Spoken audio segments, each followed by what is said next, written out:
Well, friends, the news keeps coming fast and furious. We got lots of big things being dropped one after the next. One that we're seeing out there is that others knew of the Charlie Kirk attack before it happened. We are now getting confirmation from the FBI that others knew that this was going to happen.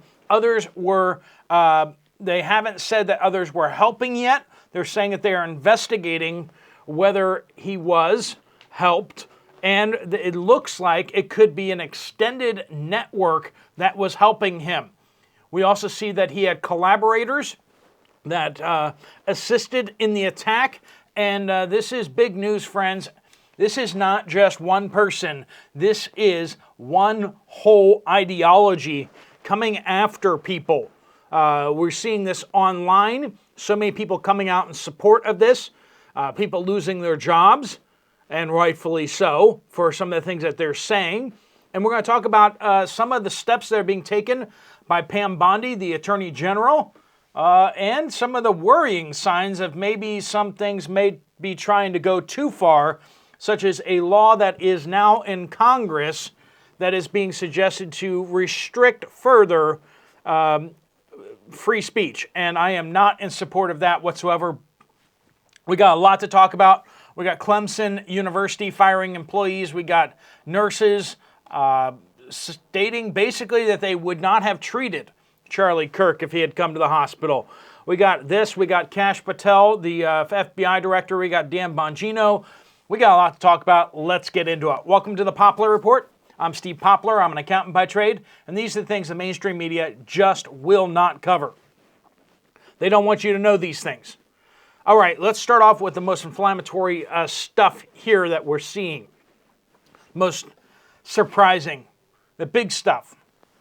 FBI Deputy Director Dan Bongino, you're probably familiar with him from Rumble and from Fox News, right? Former Secret Service agent and now the Deputy Director of the FBI. That Tyler Robinson was indeed a radical left Antifa adjacent creep. We already kind of knew that a little bit, but now we are being told that he may have been, now we have to pay attention to the words here, may have been aided and abetted by an extended network. That's a big drop there, but it's a little fuzzy.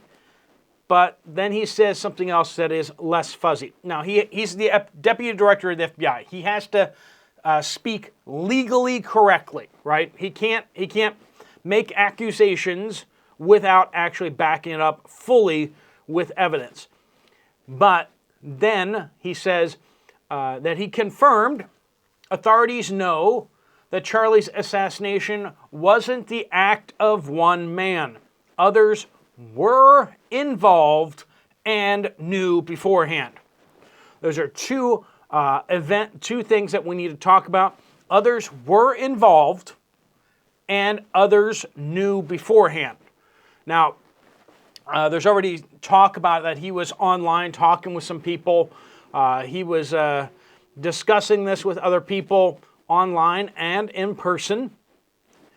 And we also know that the FBI is now saying that there are other people that were involved in the attack, whether in the preparation or probably preparation or in the actual event. Now, we do know somebody participated in the attack. Back when this first happened, you probably saw an older man who was arrested. At the time, they thought maybe this was the attacker initially. They never fully said that, but they said that one person had been detained. Well, the 71-year-old man, initially arrested after Charlie Kirk was shot, has now allegedly confessed to trying to distract the police from the real shooter. So after it happened, this man stood up and started screaming, I did it. Now do me, basically. That's what he did. He was distracting, intentionally drawing the police focus on himself. Nobody did take him out, but he was arrested and taken into custody. And part of the reason that Tyler was able to get away was because of this man's actions. And you can see that he saw it happen. He was so happy, apparently, that it happened, that he then tried to draw attention on himself. Now, did he have foreknowledge of what was about to transpire? We don't know the answer to that question just yet. He may have already known that this was going to happen. He may not have, and may just spontaneously erupted with joy, like so many of these psychopaths on the internet, right? We saw there's video out there of at least one other person that was celebrating in the crowd after this happened. These are sick people, and we need to acknowledge that the sick people in the United States are not like some fringe, tiny percentage. There's a large number of them who are willing to go to ends that it's hard to fathom. Back a couple of years ago, we were told that anyone who hadn't gotten the pokey, that there were nurses out there declaring that, and doctors, that they would not treat those people. That if you didn't get the poke, if you weren't up to date on your pokes, they would deny you medical care. They would let you die on their doorstep. They were out on social media saying this. There was pushback on them, but many of them were not even fully held accountable for what they said. Others have said, medical professionals have said, basically, if people are wearing the wrong hat, wearing the wrong shirt, and we haven't had too many say it, but we've had some people certainly suggest it, that if you came in wearing the wrong skin color, they would refuse to treat you because you had it coming. So we got hospital workers across the United States now being fired for celebrating the attack. Countless nurses posted on social media. I mean, that's just the question here. What happens if you or I go to the hospital and we happen to be wearing the wrong shirt, wearing the wrong hat, or heaven forbid, the wrong skin color? You may be denied service. You may be given substandard service. I think that any nurse that posts this type of stuff on their social media should absolutely be fired. Now, I don't think that we need to have a law that states that, right? We don't need a law saying you lose your job if you state certain things. But if you're supportive or celebrating somebody not surviving, I think that you in the medical field absolutely should lose your job. You do not belong in the medical field if you cannot be objective and say, you know what? Whoever comes in the door, I will treat them. Whoever comes in the door, I will treat them equally. I will treat them differently only based on the extent of their injuries and the likelihood of their survival. But the fact that we have people staffing hospitals all across the United States who absolutely are looking at you based on your skin color, your gender, political ideology, political affiliation. If you come in with a red hat on, I mean, there are people out there who would intentionally make sure that you didn't survive. I'm not making this up. There's been enough people on social media stating these very things. There were some a few years back celebrating the fact that they had basically given substandard treatment intentionally to people who voted the wrong way. This is the type of stuff that we're facing. We're not facing one person who went crazy and did something. We're seeing event after event after event, and we're seeing a large portion of the United States supporting and encouraging these type of actions. And Pam Bondi, the Attorney General, has declared war on free speech, is what some people are saying that the federal government is threatening to prosecute businesses who refuse to print out flyers for vigils for Charlie Kirk. So the Department of Justice's Civil Rights Division is looking into such cases, such as the one at Office Depot, where somebody went in to try to print some posters for vigils, and they were told, no, we won't do that here. Nope, we won't let that stuff be printed here. To commemorate somebody who has passed away. That's the kind of stuff that we're dealing with here. Should that be illegal? What about companies that allow that kind of stuff? And you know what? That's sticky ground.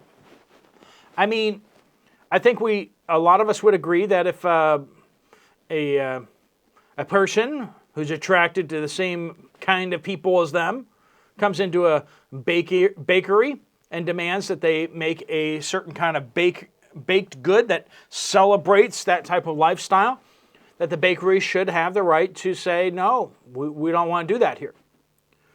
I mean, going to a print shop and them saying, we're not going to print those type of signs here. I mean, on one hand, I really don't like it. On the other hand, I really wouldn't like them doing that to us. So what happens when they have signs actively promoting violence show up at your shop? What do you do then? Do you have the right to turn them down? I think that this is a conversation we need to have as a country. And while there is a need for us to look at it both ways and imagine ourselves in their shoes, what happens when a Supreme Court justice that we don't like, or a politician, the Wicked Witch of the West, passes away, and they want to have signs? Are we going to be able to deny them? And I think the answer to that is that's dangerous ground. I think that might be a little too far. Let me know what you guys think down in the comments down below. I think that businesses should have the right to deny service for anything that that they don't want to do. I think that's a stage that is where we should land. But I don't know. I certainly don't like them denying service. And I think that before you take your business to Office Depot in the future, you should consider the fact that Office Depot did deny service to people trying to create Charlie Kirk vigil materials. So do some homework on that yourself. But this investigation into Tyler Robinson is showing up as far from ordinary. We're seeing some interesting things show up. There may have been dozens with advanced knowledge of his sinister plans. We're seeing Marxist infiltration. We're seeing trans ideology happening here, obviously. You probably already heard about that. But have you heard about his trips to Cuba? Have you heard about the money from Chinese Communist Party operatives? This is serious kind of stuff. We have organizations that apparently supported him. Those organizations that are now under scrutiny. I mentioned hospital workers and talking about how that they really should not keep their jobs because there should never be any concern whatsoever for somebody coming into a hospital or a medical setting with questions that they may be given substandard treatment or even hostile treatment based on their politics, their skin color, or anything about them. That everyone should be treated equally medically. But also, when it comes to education, organizations such as Clemson University, that receives massive amounts of federal funding, should not be harboring professors who are actively calling for attacks on people. Clemson University has fired 2 more employees after firing a previous one previously for refusing. They received a lot of backlash for refusing to take action on staff glorifying political violence in response to the assassination of Charlie Kirk. 2 faculty members have now been removed from their teaching duties, in addition to the previous one, pending investigation for termination. The university, this is a statement from them, the university will continue to follow required processes with urgency. While refusing to offer any additional details, the school insisted, quote, Clemson University's commitment to the safety and well-being of our campus community remains our top priority. When you have professors actively encouraging and inciting attacks on people of a certain political persuasion, what happens if you're of that political persuasion? Would you feel unsafe there? I think that is a very valid concern. If you're in a workplace and somebody is advocating attacking people like you, I think that you would very much have grounds to complain and to request that they be fired. Now, again, I don't think that we should have free speech attacking laws, but I think that employers should be policing their employees,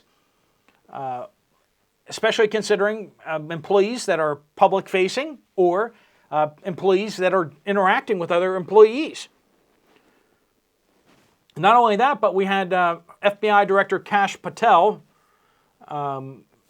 facing Senator Chuck Grassley, a Republican from Iowa, who brought back up Joe Biden's FBI targeting not only President Trump with a operation called Arctic Frost, but he was also expounding upon, in total, 92 Republican targets, including Republican groups and Republican-linked individuals, were placed under surveillance and investigation under Arctic Frost. And as Senator Grassley has stated and has put this on Kash Patel's radar, on that political list was one of Charlie Kirk's groups, Turning Point USA, was being investigated by the Biden administration, was being surveilled by the Biden administration. Does that bring up any kind of memories or thoughts like how Martin Luther King was being surveilled by the FBI before he was taken out? Is this all just random, or is this one big conspiracy, or a movement, an ideological movement that made this all but inevitable, and the only question was who was going to end up doing it for the large organization, the large ideology? That rhetoric, coupled with weaponized FBI, created the toxic political climate that ultimately led to his assassination. Friends, we need to take steps. We need to take legal steps to push back for sure. I've laid that out before. Some of you guys thought I was going a little too far on things. But as you can see, it's already happening. And the only question is how far do we go? And I think that I've made my position clear that I think that we need to have no new laws, that we should only be enforcing existing laws, but we need to be exerting maximum political pressure on organizations, companies that receive public funding to make sure that they are not harboring people who are causing endangerment to other fellow citizens. All right, friends, let me know what you guys think down in the comments down below. Thanks so much for joining with us. If you want to check out another video from this channel, there's one right up there. I'll see you over there, or I'll see you guys later. Steve Poplar of the Poplar Report, out.